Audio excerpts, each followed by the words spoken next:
দিনটো আফকাই থাকবা ইয়াতে এনেকে অসমীয়া ল'ৰা এটাক খিলঞ্জীয়া ল'ৰা এটাক হাত তলাব তহঁতে অসমীয়া ল'ৰাক হাত তুলিব খিলঞ্জীয়া ল'ৰাক তহঁতৰ ইমান নাম হৈ গ'ল তহঁতৰ এনেকে আকৌ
মঞ্চ উপবিষ্ট শ্ৰদ্ধাৰ ব্যক্তিসকল, মোৰ আগফালে উপবিষ্ট বিভিন্ন দল সংগঠন, জাতীয় সংগঠনৰ নেতৃবৰ্গৰ শিৱসাগৰৰ ৰাইজ। এতিয়া কথা বতৰাবোৰ এনেকুৱা চলিছে যে শিৱসাগৰত সাম্প্ৰদায়িক সংঘৰ্ষ লগোৱা মানুহটোৰ নাম শৃংখল চলিহা। মই লমু চলিহাৰ ল'ৰা, মই ইয়াত সাম্প্ৰদায়িক সংঘৰ্ষ হ'ব নিদিওঁ। সেইটো কথা মনত ৰখা উচিত আপোনালোকে। আজি ফৰিদ ইছলাম আৰু মোৰ এখন কাজিয়াত ৰংঘৰ চাৰিআলি সকলো মানুহ ওলাই আহি সম্প্ৰীতি নিদৰ্শন দিয়া নাই। তেওঁ আৰু মোৰ এখন ব্যক্তিগত কাজিয়া আছে। তাৰ সাম্প্ৰদায়িক কথা বতৰাবোৰ চিঞৰাটো ভুল কথা বতৰা হৈছে। অকল সংযম কিয় আমি হ'ব লাগে? মই যোনদিনালৈকে হিন্দু বাংলাদেশীৰ বিৰোধ কৰি আছিলো, যোনদিনালৈকে মই অনা অসমীয়া শ্ৰেণীটোৰ বিৰোধ কৰি ৰাজপথত আন্দোলন কৰি আছিলো, শৃংখল তেতিয়া প্ৰচণ্ড জাতীয়তাবাদী ল'ৰা। তাৰ পিছৰ পৰ্যায়ত যেতিয়া আমি সন্দেহযুক্ত মানুহৰ বিৰুদ্ধাচৰণ কৰিলো, শৃংখল তেতিয়া সাম্প্ৰদায়িক, এই কথা বতৰাবোৰ নহ'ব। শৃংখল সাম্প্ৰদায়িক কিয় নহয় জানে? মই এইদিনা গুৱাহাটীলৈ যোৱাৰ আগত মোৰ স্কুলীয়া বন্ধু ৰিয়াজৰ খুব গা বেয়া। মই এইবোৰ কথা বতৰা ফেচবুকত দিয়া নাই, আৰু মই ৰিয়াজক লৈ ৰাজনীতিও কৰিব বিচৰা নাই। ৰিয়াজক ডিব্ৰুগড় মেডিকেলৰ প্ৰিন্সিপালৰ লগত কথা পাতি মই নিজৰ পইচাৰে এম্বুলেন্স ঠিক কৰি দি ৰিয়াজক মই নিজেই দাঙি এম্বুলেন্সত তুলি ডিব্ৰুগড় মেডিকেলত পঠিয়াইহে মই গুৱাহাটীলৈ গৈছো। সেইটো হৈছে শিৱসাগৰৰ সমন্বয়। এই কথা বতৰাবিলাক চলিব। আমি কম, আমাৰ মনত ক্ষোভ আছে, আমি আমাৰ কথাবোৰ কম। আজি না কংগ্ৰেছৰ কাৰোবাৰ লগত মোৰ কথা বতৰা হৈছে, না বিজেপিৰ কাৰোবাৰ লগত কথা বতৰা হৈছে, না ৰাইজৰ দলৰ কাৰোবাৰ লগত মোৰ কথা বতৰা হৈছে। মোৰ কথা বতৰা হৈছে জাতীয়তাবাদৰ ওপৰত। মোৰ কথা বতৰা হৈছে অসম নামৰ মাজনী কেনেকে বাচিব তাৰ ওপৰত। এতিয়া খংবিলাক অকল বেলেগ হৈ আছে নেকি? আজি মনিৰুল ইছলাম বৰাক আপোনালোকে সুৰক শৃংখল চলীয়া ঘৰ কেনেকে চলে। আজি যদি শিৱসাগৰ বিধায়কজনে কয় মই হিমন্ত বিশ্ব শৰ্মাৰ পৰা পইচা লৈছো, নিশ্চয়কৈ মোৰ ঘৰৰ মানুহৰ গাত লাগিব, মোৰ গাত লাগিব। শৃংখলে আজি এতিয়া কৈছে, শৃংখলে শিৱসাগৰত হিমন্ত বিশ্বৰ পৰা পইচা লৈ অসমৰ ইতিহাসৰ আটাইতকৈ কলংকিত মানুহজনক MLA বনাব লাগিছে। মই MLA বনাব পাৰিম নেকি? শিৱসাগৰ ৰাইজে MLA বনাব। মই পাৰিম নেকি কাৰোবাক MLA বনাবলৈ? আমি কাৰোবাক সমৰ্থন কৰিব পাৰিম, MLA বনাব নোৱাৰো নহয়। ইয়াত 1,20,000 30,000 ভোট আছে, সেই মানুহখিনিয়ে ডিচিশ্যন ল'ব। বাৰে বাৰে মোক যদি কৈ থাকে বিজেপিৰ দালাল, মোৰ তাত আপত্তি আছে। শৃংখল চলিয়াই বিজেপিও নকৰে, কংগ্ৰেছো নকৰে। আমি জাতীয়তাবাদৰ কেঁচা তেজ খাই ইয়াত আছো। আমি ধৰ্মৰ আফিম খাই বহি থকা নাই। না মই হিন্দু, না মই মুছলমান, মই অসমৰ খিলঞ্জীয়া স্বাভিমানী অসমীয়া। সেইটো কথা সকলোৱে মনত ৰখা উচিত, যিসকলে আমাক এই ধৰণৰ কথা বতৰাবোৰ কৈ আছে। আজি প্ৰত্যেকটো ক্ষেত্ৰতে আজি এটা অভিযোগ আনিছে শিৱসাগৰৰ বিধায়কে যে শৃংখলে হিমন্ত বিশ্ব শৰ্মাৰ পৰা পইচা লৈ শিৱসাগৰত হিন্দু মুছলিম লগাবলৈ চেষ্টা কৰিছে। এনেধৰণৰ কথা বতৰাবিলাক গৰিহণাৰ যোগ্য হয় নে নহয়, ইয়াত বহি থকা ৰাইজে বিচাৰ কৰিব। মই বিচাৰ নকৰো, এইটো আপোনালোকে বিচাৰ কৰিব। কিন্তু যিটো মানুহে আজিলৈকে হিমন্ত বিশ্বৰ চাহটোকে গছকি পোৱা নাই, সেই মানুহটো হিমন্ত বিশ্বৰ এজেণ্ট আখ্যা দিছে। সেইকাৰণে মই কথা বতৰাবিলাক স্পষ্টকে কৈছো, শিৱসাগৰত কাৰোবাৰ ৰাজনৈতিক লাভালাভৰ কাৰণে শিৱসাগৰত এনেকুৱা টুলুঙা আৰু সাম্প্ৰদায়িক কথা বতৰা হ'ব, সেইটোও হ'বলৈ দিয়া নহ'ব। কিন্তু সেইটো স্পষ্টকে আমি কৈ দিছো। কোনোবা MLA হ'ব, কোনোবা মন্ত্ৰী হ'ব, আৰু তাৰ কাৰণে এনেকুৱা ধৰণৰ কথা বতৰাবিলাক ইয়াত কৈ থাকিব, হ'ব জানো? সেই কথা বতৰাবিলাকো কিন্তু নহ'ব। ইয়াত জ্যেষ্ঠসকল আছে, মই ইয়াত ৰায় দিবলৈ কোনো নহয়, ৰায় জ্যেষ্ঠসকলে দিব। মই এজন ক্ষুদ্ৰ মানুহ, মই ইয়াত ৰায় দিয়াৰ মোৰ কোনো অধিকাৰ নাই। সকলো মোতকে প্ৰায়খিনি মানুহে জ্যেষ্ঠ, তেওঁলোকে ৰায় দিব। কোন সাম্প্ৰদায়িক হয়, কোন সাম্প্ৰদায়িক নহয়, এই কথা বতৰাবোৰ তেওঁলোকে ৰায় দিব। আজি যদি বাংলাদেশী খেদিবলৈ যাওঁতে, সন্দেহযুক্ত মানুহখিনি খেদিবলৈ যাওঁতে এজন মানুহে থিয় হৈ কয় মই নিদিওঁ ইয়াৰ পৰা যাবলৈ, বাংলাদেশী হলেও থাকিব লাগিব, তেতিয়া সম্প্ৰীতিবিলাক কোনে নষ্ট কৰিছে? সম্প্ৰীতিবোৰ তেতিয়া কোনে নষ্ট কৰিছে? আমি শিৱসাগৰত হিন্দু মুছলমানৰ কাজিয়াৰ এক পৰিৱেশ সৃষ্টি কৰিছো। আমিতো এনেকুৱা পৰিৱেশ দেখা নাই শিৱসাগৰত।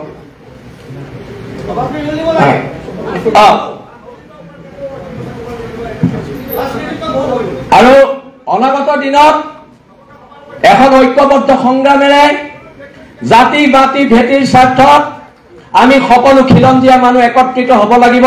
আৰু খিলঞ্জীয়া মানুহ একত্ৰিত হৈ চাউলুং চুকাফাৰ আদৰ্শৰে, যি চাউলুং চুকাফাই সাংস্কৃতিক জাতীয়তাবাদৰ ভেটি গঢ়ি গৈছিলে, সেই সমন্বয়ৰ ভেটিৰে আমি আগবাঢ়ি শিৱসাগৰ ৰক্ষা কৰিব লাগিব, শিৱসাগৰ জনগাঁথনি ৰক্ষা কৰিব লাগিব। ধন্যবাদ। জয় অসম। আমি পুনৰবাৰ কৈছো,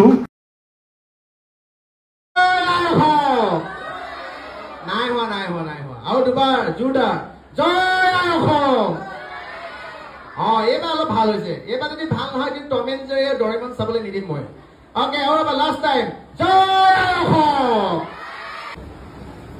এই চেগতে মোৰ সন্মুখত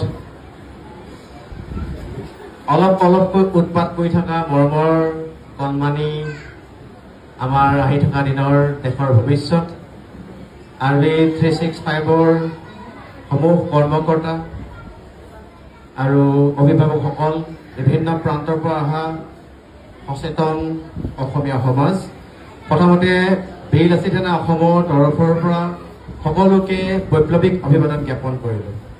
গুৰুত্বপূৰ্ণ ভূমিকা হ'ল আপোনালোকৰ অভিভাৱকসকলৰ যে এওঁলোকক আপোনাক চোৰ বনাবনে, ডকাইত বনাবনে, ইঞ্জিনিয়াৰ বনাবনে, ডক্টৰ বনাবনে, নে লেখক বনাব, নে ভাল মানুহ বনাবনে, বেয়া মানুহ বনাব। গতিকে ময়ো এনেকুৱা এটা ফেমিলি ইতিমধ্যে আপোনালোকে গম পায় অসম আৰু অসমীয়াৰ কাৰণে স্বদেশ আৰু স্বজাতিৰ কাৰণে কাম কৰিছে।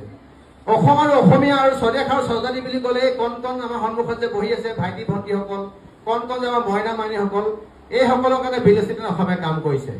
আহি থকা 10টা 15টা 100টা বছৰ পাছতো যাতে এই আমাৰ সন্মুখত বহি থকা ভূত ভৱিষ্যতে যাতে হল গৌৰৱে কৰিব পাৰে, মই যেনে এজন জাতীয়াভিমান থকা এজন অসমীয়া সকলোৱে যাতে গৌৰৱে যেতিয়া অসমত যদি মূৰ তুলি জীয়াই থাকিব পাৰে তাৰ কাৰণে বিলাসী থানা অসমীয়া কাম কৰিছে। প্ৰজন্ম, যুৱ প্ৰজন্ম মানে দেউতাক মাকৰ বুকুৰ মৰমৰ পৰা ল'ৰা ছোৱালী আঁতৰি গ'ল, দেউতাক মাকে কৰা শাসনৰ পৰা ল'ৰা ছোৱালীবিলাক আঁতৰি গ'ল। গতিকে গোটখা মদ চাদা চিগাৰেটে বৰ্তমান সময়ত জাতিটোক কোঙা কৰিছে। মই অভিভাৱকসকলক এই আপাহতে এটা মোৰ বিনম্ৰ অনুৰোধ থাকিলে, আজিকালি কিন্তু দেউতাক মাক পুতেক জীয়েকৰ মাজত সেই আগৰ নিচিনা সম্পৰ্কটো নাই। মানে কিমতে ভকতি মহিদুৰ আচৰণ ব্ৰহ্মাই দি কৰি ৰাতিপুৱা হ'লে যে আই পিতাই ভৰিত চুই যে বাহিৰলৈ ওলাই গৈছিলো, সেই সম্পৰ্কটো নাইকিয়া হৈছে। মই এতিয়াও আই পিতাই শিৱসাগৰত মোৰ ঘৰ গ'লে মই দেউতা মাৰ মই হাত ভৰি ধৰো, সেৱা লওঁ। আপোনালোকে কিন্তু সেই সংস্কৃতিটো এতিয়াৰ পৰা যদিও কাৰোবাৰ ফেমিলিত নাই, সেই সংস্কৃতিটো কিন্তু এতিয়াৰ পৰা এডপ্ট কৰক। সম্বৰ্ধনা পত্ৰ প্ৰতি মাননীয় শ্ৰীযুত বিকাশ অসম, বীৰ লাচিত খানা মুখ্য সচিব কামৰূপ অসম, দিনাংক 31 আগষ্ট 2025। মান্যবৰ, পোনপ্ৰথমে আপোনালৈ RV365 ৱেব মিডিয়াৰ তৰফৰ পৰা আগবঢ়ালো প্ৰীতি বৰা সম্ভাষণৰ শৰাই। শেহতীয়াকৈ অসমৰ জনগণৰ আস্থা বিশ্বাসৰ পাত্ৰ হৈ পৰিছে আপুনি। আপোনাৰ কৰ্মদক্ষতাই প্ৰতিগৰাকী অসমীয়াৰ হৃদয় জিনিছে। আৰ্তজনৰ বিশ্বাসৰ পাত্ৰ, নিৰীক্ষজনৰ আশাৰ পাত্ৰ হোৱাৰ লগতে প্ৰতিগৰাকী দুৰ্ভগীয়াৰ সাহসৰ প্ৰতীক আপুনি। এই যাত্ৰাত আপুনি এগৰাকী অক্লান্ত পথিকৰ ভূমিকা ৰূপায়ণ কৰিছে। নিৰন্তৰ প্ৰচেষ্টাৰে নিজৰ দুখ কষ্ট পাহৰিও দিন ৰাতি একাকাৰ কৰি অসংখ্যজনৰ বাবে সঞ্জীৱনী সুধাৰ দৰে কাম কৰি আহিছে। আশা ৰাখিছো আগন্তুক দিনৰ প্ৰতিটো ক্ষণ প্ৰতিটো পলৰ বাবে আপুনি হৈ পৰিব অসমৰ এটি অমূল্য সম্পদ। ভালে থাকক, আগুৱাই যাওক তাৰে কামনা কৰিছো। লগতে আপোনাৰ এই সেন্দুৰীয়া যাত্ৰাত এনেকৈ নিষ্ঠা সহকাৰে সেৱা কৰি যাবলৈ নেদেখাজনে যেন আপোনাক শক্তি প্ৰদান কৰে তাৰ প্ৰাৰ্থনা জনাই উদগনিমূলক বঁটা 2025 প্ৰদান কৰি RV365 ৱেব মিডিয়াটোৰ সঞ্চালক মুখ্য সম্পাদক প্ৰমুখে প্ৰতিগৰাকী কৰ্মকৰ্তাৰ তৰফৰ পৰা আপোনাৰ সুস্বাস্থ্য আৰু দীৰ্ঘ পৰমায়ু কামনা কৰিলো। ধন্যবাদেৰে সঞ্চালক ডক্টৰ ৰাজীৱ বড়ো, মুখ্য সম্পাদক চিৰঞ্জীৱ কলিতা। এখন মই নিজে তেওঁক অৰ্পণ কৰিছো।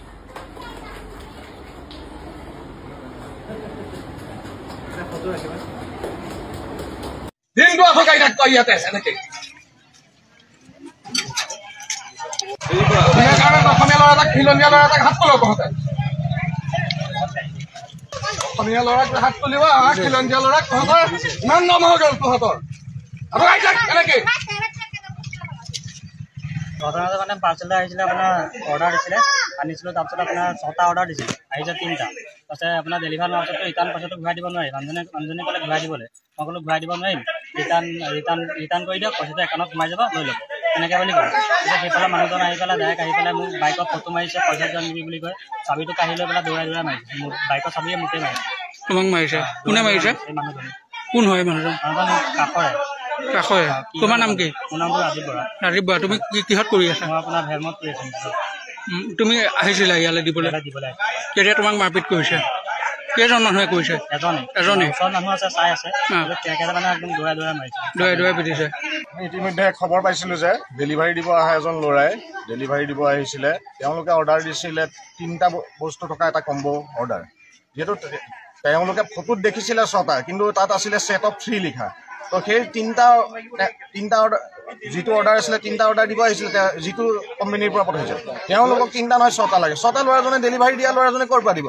সেই দিব নোৱাৰাৰ বাবে ল'ৰাজনক প্ৰহাৰ কৰিছে, অভিযোগ কৰিছে। গাঁৱৰ ৰাইজক প্ৰত্যক্ষদৰ্শীয়ে কৈছে যে দৌৰাই পঢ়াই কৰিছে। নিশ্চয় সেইটো কৰিছে, আৰু সেইটো ইয়াৰ আগত এনেধৰণৰ কাণ্ড সামগ্ৰী দোকান আছিল, কিন্তু এবাৰ প্ৰথমবাৰ হৈছে। আৰু আমি বীৰলাচি থানা অসমে এনেকুৱা কাৰ্য কেতিয়াও প্ৰশ্ৰয় নিদিওঁ আৰু কোনো কাৰণত সহ্য নকৰোঁ। এজন খিলঞ্জীয়াৰ ওপৰত কোনোবা বংগমূলীয় লোকে এনেকৈ প্ৰহাৰ কৰিব, সেইটো কোনো দিনে চাই থকা নহ'ব। স্পষ্ট কথা ইয়াৰ। আঁঠু কঢ়োৱা হৈছে নেকি? নিশ্চয় আঁঠু কঢ়োৱা হৈছে, আঁঠু কঢ়াবই লাগিব। এতিয়া প্ৰশাসন আহিছে, লৈ গৈছে, প্ৰশাসনে প্ৰশাসনিক ব্যৱস্থা গ্ৰহণ কৰিব, ভাল ব্যৱস্থা গ্ৰহণ কৰিব বুলি আমাৰ আশা থাকে। এইটো কোন জেগাত হৈছে ঘটনাটো? এইটো বাগবাৰালি গটঙা।